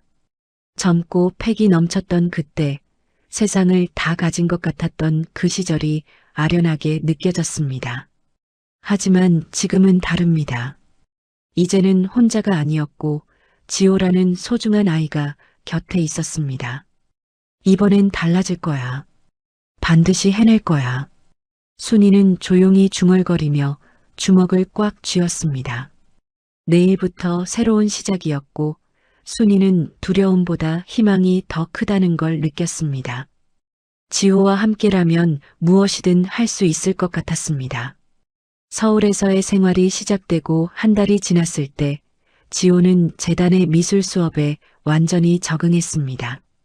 매일 아침 수업을 들으러 가는 지호의 얼굴은 행복으로 가득했고 집에 돌아오면 그날 배운 것들을 순이에게 신나게 이야기했습니다.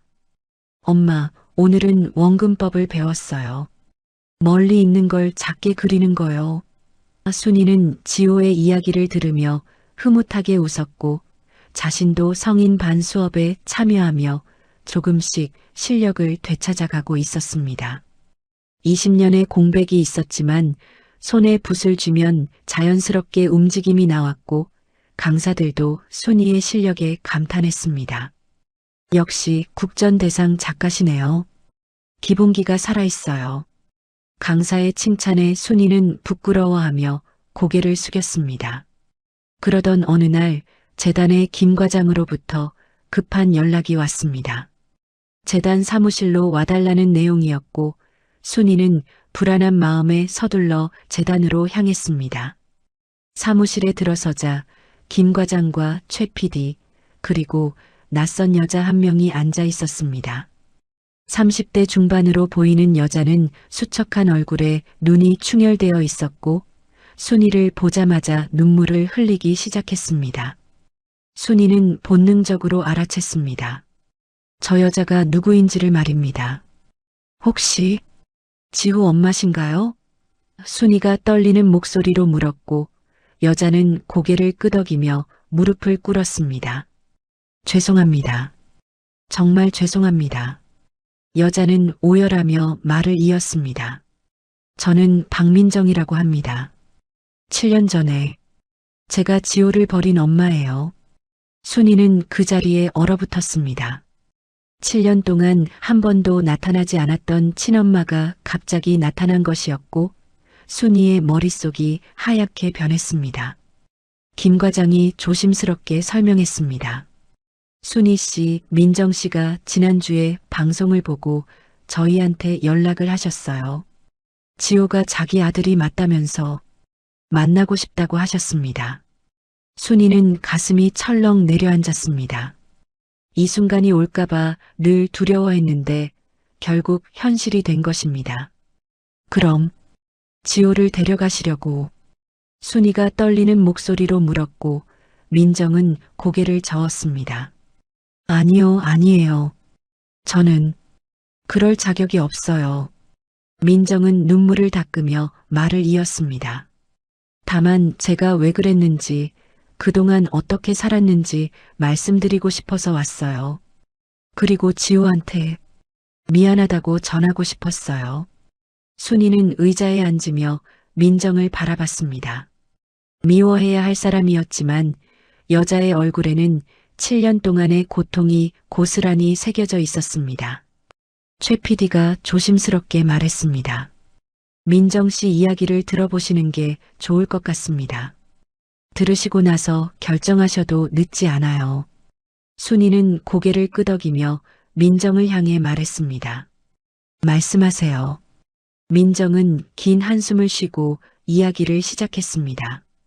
저는 7년 전에 28살이었어요. 미혼모였고 아이 아버지는 임신 사실을 알고 떠나버렸죠. 가족들도 절 외면했고 혼자 아이를 낳았어요. 처음엔 키우려고 했어요. 정말로요. 하지만 현실은 너무 가혹했어요. 일용직으로 일하면서 아기를 돌보는 게 불가능했고 보육원에 맡기려 해도 대기가 길었어요. 며칠 동안 잠도 못 자고 아기만 돌보다 보니 정신이 이상해지기 시작했어요. 민정의 목소리는 점점 작아졌고 눈물이 멈추지 않았습니다. 어느 날 밤 아기가 계속 울었어요. 몇 시간 동안 울고 또 울고 저는 견딜 수가 없었어요. 순간적으로 미쳐버린 것 같았죠. 아기를 안고 밖으로 나갔어요. 그리고 버스를 타고 어디론가 갔어요. 산골 마을 정류장에서 내렸고 눈이 내리고 있었어요. 아기를 박스에 넣고 그냥 두고 왔어요. 민정은 그 순간을 떠올리며 온몸을 떨었습니다. 버스를 타고 돌아오는데 정신이 돌아왔어요. 내가 무슨 짓을 한 거지? 그 추운 날씨에 아기를 두고 왔다니. 미친 듯이 다시 돌아가려 했지만 이미 막차가 끊긴 뒤였어요. 다음 날 새벽 첫 차를 타고 다시 갔지만 아기는 없었어요. 경찰서에 찾아가 모든 걸 자백했고 수소문했지만 아기는 이미 누군가 데려간 뒤였어요. 순이는 민정의 이야기를 들으며 복잡한 감정이 들었습니다. 미워해야 할 것 같은데 미울 수가 없었고 오히려 안타까운 마음이 들었습니다. 민정은 말을 이었습니다. 그 뒤로 7년 동안 미쳐 지냈어요. 제가 버린 아기가 잘 살고 있는지, 혹시 얼어 죽진 않았는지 매일 밤 악몽을 꿨어요. 정신과 치료도 받았고 약도 먹었어요. 하지만 죄책감은 사라지지 않았죠. 그러다 지난주에 우연히 방송을 봤어요. 지호가 나오는 걸 보는 순간 알았어요. 저 아이가 제가 버린 아기라는 걸요. 시기도 맞고 장소도 맞고 무엇보다 얼굴을 보니까 알겠더라고요. 민정은 가방에서 오래된 사진 한 장을 꺼냈습니다. 이게 아기를 낳고 찍은 유일한 사진이에요. 비교해 보세요. 순이는 사진을 받아들고 지호의 어릴 적 사진과 비교해 봤습니다. 확실히 닮아 있었습니다. 순이는 사진을 민정에게 돌려주며 물었습니다. 그래서 이제 어쩌시려고요? 민정은 고개를 저었습니다. 아무것도 바라지 않아요. 그냥 지호가 잘 크고 있다는 걸 확인하고 싶었어요. 그리고 순이 씨한테 감사하다고 말씀드리고 싶었어요. 제가 버린 아이를 이렇게 훌륭하게 키워주셔서 정말 감사합니다. 민정은 다시 무릎을 꿇고 절을 했고 순이는 당황하며 민정을 일으켰습니다. 일어나세요. 이러지 마세요. 그런데 민정이 한 가지 더 말하고 싶은 게 있다는 표정을 지었습니다. 사실 제가 말씀드려야 할 게 하나 더 있어요. 민정은 망설이다가 입을 열었습니다. 저도 그림을 그리는 사람이었어요. 미대는 나오지 못했지만 거리에서 캐리커처를 그리고 초상화를 그리면서 생계를 이어갔어요. 임신했을 때도 배불러 올 때까지 거리에서 그림 그렸고 아기를 낳고도 다시 그리려고 했죠. 하지만 현실은 녹록하지 않았어요. 순이는 민정의 말에 놀라서 눈이 커졌습니다. 그럼 지호의 재능은? 민정은 고개를 끄덕였습니다. 네, 아마 저한테서 물려받았을 거예요. 그리고 순이 씨가 키우시면서 더 발전시켜 주신 거겠죠. 제가 줄 수 있었던 건 재능뿐이었는데 순이 씨는 그 재능을 꽃피울 수 있게 해주셨어요. 민정은 가방에서 또 다른 것을 꺼냈습니다. 작은 그림 한 장이었고 낡고 구겨져 있었습니다. 이건 제가 아기 옷에 넣어뒀던 그림이에요. 혹시 갖고 계신가요? 순이는 그 말을 듣고 깜짝 놀랐습니다. 7년 전 지호의 옷에서 발견한 작은 그림을 떠올렸기 때문입니다. 잠깐만요. 순이는 가방을 뒤지더니 지갑 속 깊숙이 간직해둔 작은 그림을 꺼냈습니다. 7년 동안 버리지 못하고 갖고 다녔던 그림이었고 민정이 가져온 그림과 비교해보니 똑같은 화풍이었습니다. 민정은 그 그림을 보자 눈물을 터뜨렸습니다. 맞아요. 이게 제가 그린 거예요. 아기가 혹시 저를 닮아서 그림 그리는 걸 좋아할까봐 혹시나 하는 마음에 넣어뒀어요. 순이는 그 순간 모든 퍼즐이 맞춰지는 것 같았습니다. 지호의 재능은 친엄마에게서 물려받은 것이었고 자신이 그 재능을 키워준 것이었습니다. 두 엄마의 DNA가 만든 기적이었습니다. 김 과장이 조심스럽게 물었습니다. 순희 씨, 지호한테 이 사실을 알려주실 건가요? 순희는 한참을 생각하다가 대답했습니다. 지호가 결정하게 할게요. 만나고 싶다면 만나게 하고 아니라면 강요하지 않을 거예요. 민정은 고개를 끄덕이며 말했습니다. 저는 괜찮아요. 만나주지 않아도 그냥 멀리서라도 잘 크는 모습만 볼 수 있어도 감사할 거예요. 그날 밤 순이는 지호와 둘이서 저녁을 먹으며 조심스럽게 물었습니다. 지호야, 엄마가 물어볼 게 있는데. 지호는 밥을 먹다가 순이를 바라봤습니다. 응? 뭐예요? 순이는 깊게 숨을 들이쉬고 말했습니다. 지호를 낳아주신 엄마가 나타나셨어. 만나보고 싶니? 지호는 잠시 멈칫하더니 조용히 물었습니다. 그 엄마는 나 만나고 싶대요? 순이는 고개를 끄덕였습니다. 응, 너한테 미안하다고 전하고 싶다셔. 지호는 한참을 생각하더니 대답했습니다. 엄마는 어떻게 생각하세요? 순이는 지호의 손을 잡으며 말했습니다. 엄마는 지호가 하고 싶은 대로 하면 돼. 만나고 싶으면 만나고 아니면 안 만나도 괜찮아. 지호는 고개를 끄덕이며 말했습니다. 한번 만나볼게요. 궁금하기도 하고. 근데 엄마, 제 진짜 엄마는 지금 옆에 있는 엄마예요. 그건 변하지 않아요. 순이는 지호의 말에 눈물이 핑 돌았습니다. 고마워, 지호야. 순이는 아이를 꼭 안아주며 속삭였습니다. 며칠 후 재단 상담실에서 지호와 민정의 만남이 이루어졌습니다. 순이는 옆방에서 기다렸고 상담실 안에서는 지호와 민정이 마주 앉았습니다. 민정은 떨리는 손으로 지호를 바라봤고 지호는 차분하게 민정을 관찰했습니다. 안녕하세요. 저 김지호예요. 지호가 먼저 인사했고 민정은 눈물을 흘리며 대답했습니다. 안녕. 지호야. 만나서 정말 반가워. 두 사람은 1시간 가까이 이야기를 나눴습니다. 민정은 자신의 사연을 지호의 눈높이에 맞춰 설명했고 지호는 조용히 들었습니다. 대화가 끝날 무렵 지호는 자신이 그린 그림 한 장을 민정에게 건넸습니다. 이거 드릴게요. 제가 그린 거예요. 민정은 그림을 받아들고 눈물을 흘렸습니다. 그림 속에는 세 사람이 그려져 있었습니다. 가운데 작은 아이와 양옆에 두 여자였습니다. 지호가 설명했습니다. 여기가 저고요.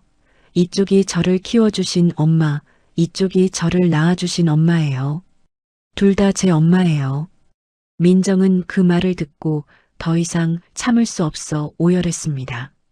순이도 옆방에서 그 이야기를 듣고 눈물을 흘렸습니다. 7살 아이가 이렇게 넓은 마음을 가지고 있다는 사실이 놀라웠고 자랑스러웠습니다. 민정과의 만남 이후로 한 달이 흘렀고 지호는 여전히 밝고 건강하게 지냈습니다. 민정은 일주일에 한 번씩 재단을 찾아와 멀리서 지호를 지켜봤고 가끔 짧은 대화를 나누기도 했습니다. 순이는 처음엔 불안했지만 지호가 혼란스러워하지 않는 것을 보고 안심했습니다. 오히려 지호는 두 엄마 사이를 자연스럽게 오가며 균형을 잡아갔고 그 모습이 신기하기도 했지만 대견하기도 했습니다. 어느 날 민정이 순이를 따로 만나자고 했고 두 사람은 재단 근처 카페에서 마주 앉았습니다. 순이 씨, 제가 한 가지 제안을 하고 싶어요. 민정이 조심스럽게 입을 열었습니다. 저도 이제 조금씩 삶을 정리하고 있어요. 그동안 정신과 치료를 받으면서 일도 제대로 못했는데 이제는 다시 시작하려고요. 그래서 제가 벌어들이는 수입의 일부를 지호 교육비로 보태고 싶어요. 양육비라고 생각하지 말고 그냥 제가 할 수 있는 최소한의 책임이라고 생각해 주세요. 순이는 민정의 말을 듣고 잠시 망설였지만 고개를 끄덕였습니다. 고맙습니다. 지호를 위해서 받겠습니다. 민정은 안도의 한숨을 쉬며 미소 지었습니다. 감사해요, 순희 씨. 그리고 저도 다시 그림 그리려고요. 거리 초상화부터 시작하겠지만 언젠가는 제대로 된 작품도 그리고 싶어요. 순이는 민정의 눈빛에서 진심을 읽었고 응원의 말을 건넸습니다. 잘하실 거예요. 지호를 보면 민정 씨의 재능이 얼마나 대단한지 알 수 있으니까요. 그로부터 석 달이 지나고 재단에서 큰 행사를 준비한다는 소식이 전해졌습니다. 장학생들의 작품 전시회였고 지호도 참가하게 되었습니다.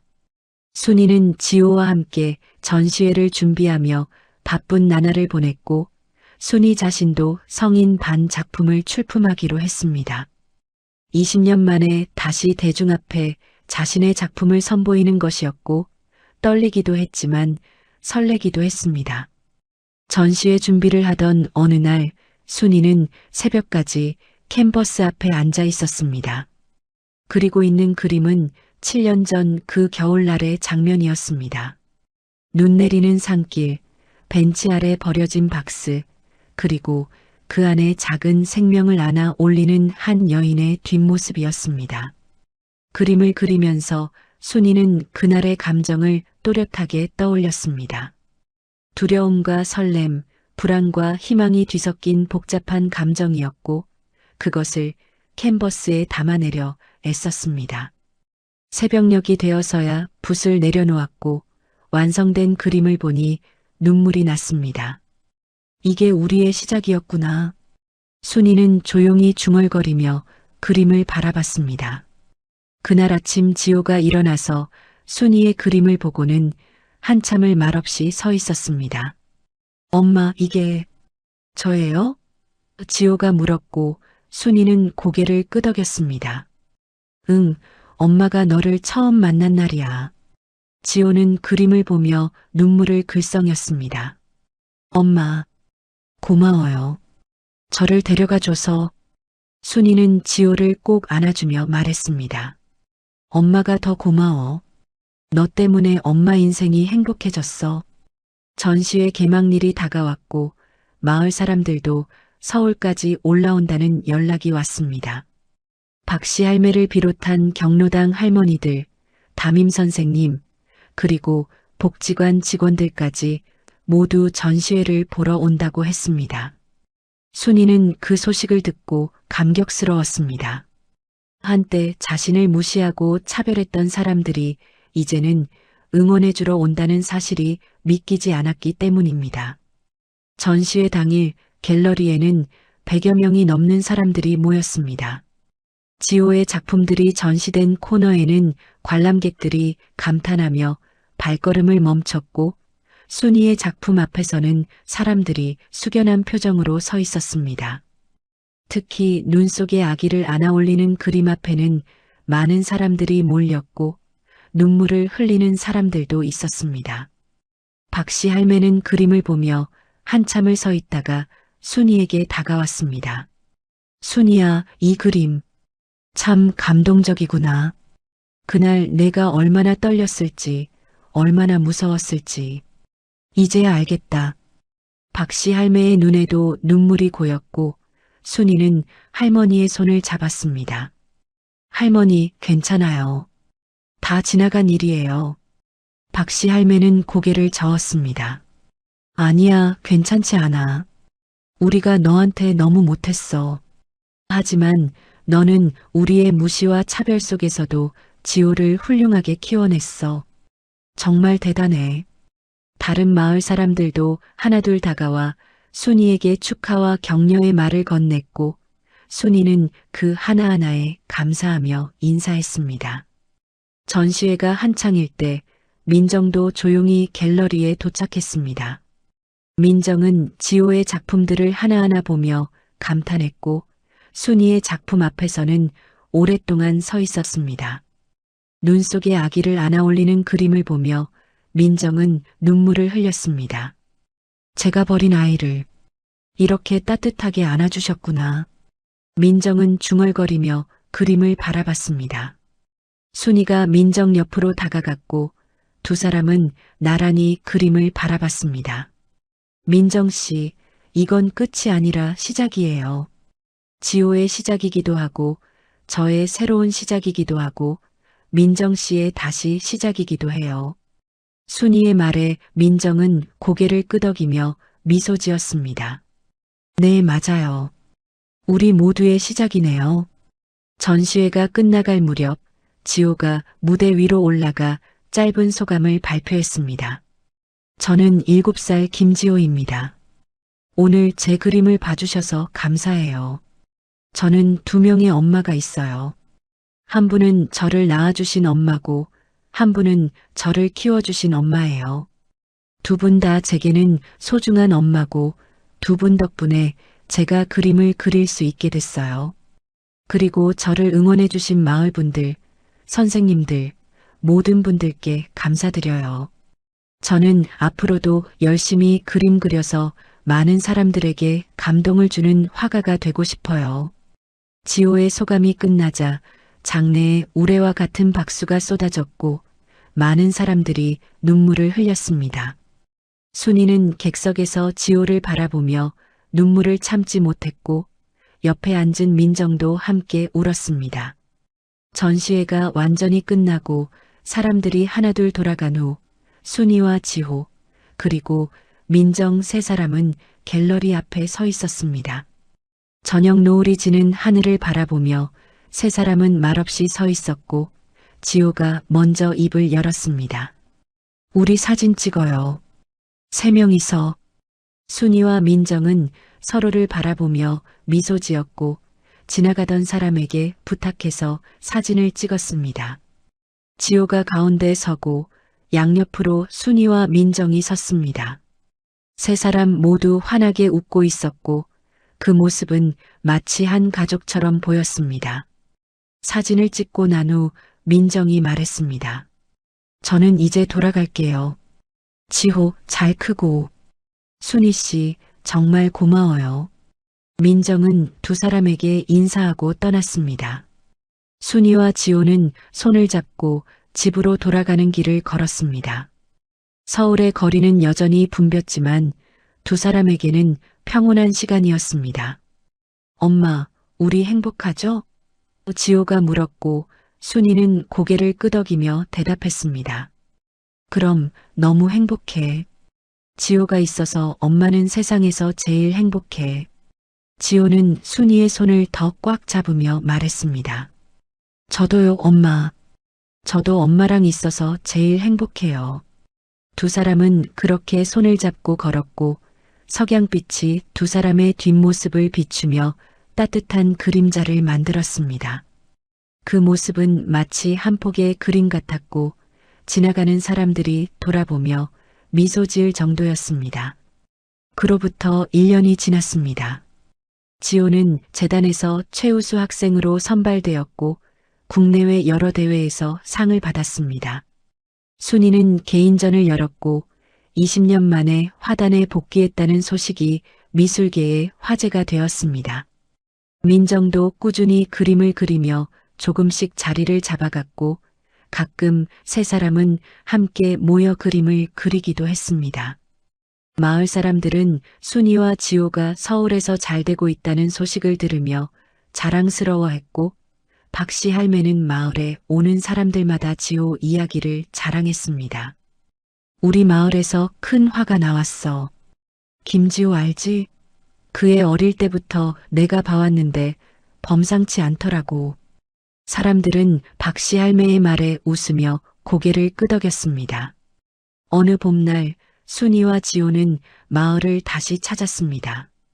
오랜만에 보는 고향은 여전히 아름다웠고 사람들은 두 사람을 반갑게 맞아주었습니다. 순이는 지호의 손을 잡고 7년 전 그 산길을 걸었습니다. 눈 내리던 그날 지호를 처음 발견했던 그 정류장에 섰습니다. 지호야, 여기가 엄마가 너를 처음 만난 곳이야. 지호는 주변을 둘러보며 조용히 서 있었습니다. 여기서 우리 이야기가 시작됐구나.